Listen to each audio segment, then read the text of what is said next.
I'm Dr. Kevin Skinner. I'm a licensed marriage and family therapist.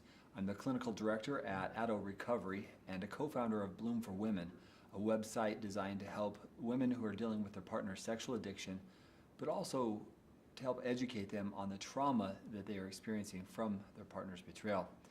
We have online classes, we have a forum, and a place that is affordable for women to come get education and support as they go through their traumatic experience. Now, a little bit about my class.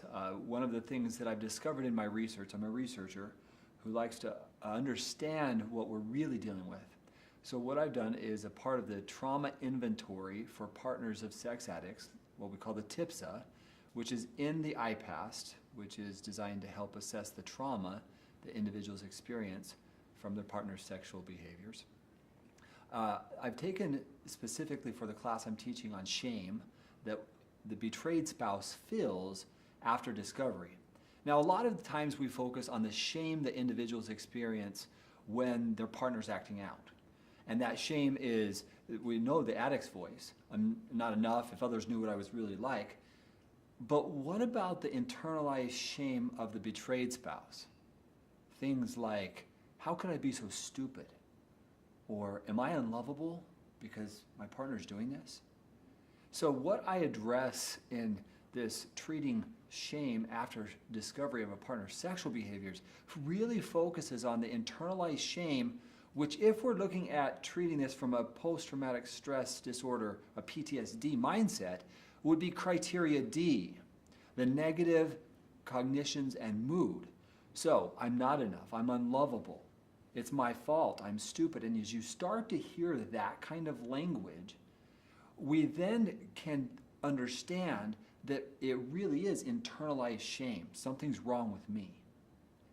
Now, sometimes it may manifest, that shame, with the anger that we see. So the irritability might be masking that internalized shame of, how could I be so stupid?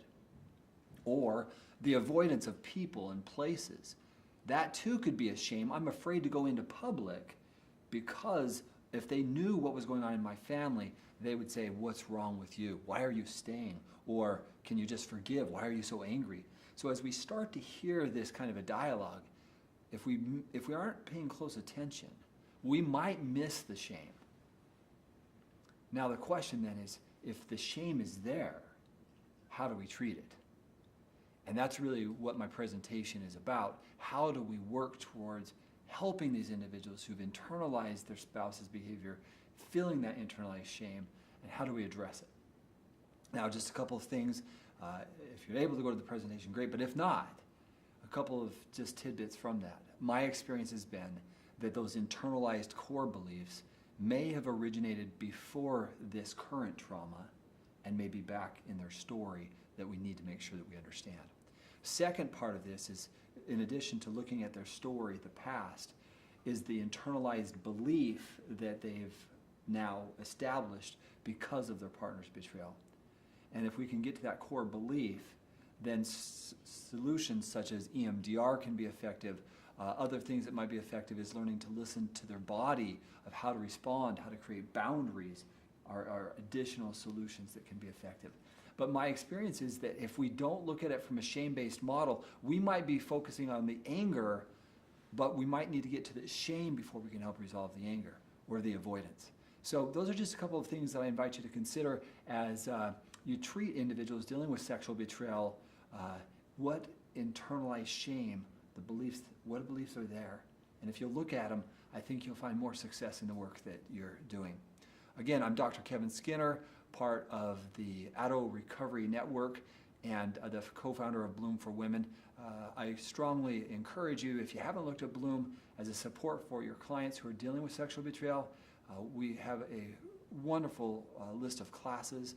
We have online yoga classes, we have mindfulness classes, communication classes, and a host of other classes helping them understand the long-term effects of sexual betrayal, really educating them in a way that we use the PTSD model to inform and educate them.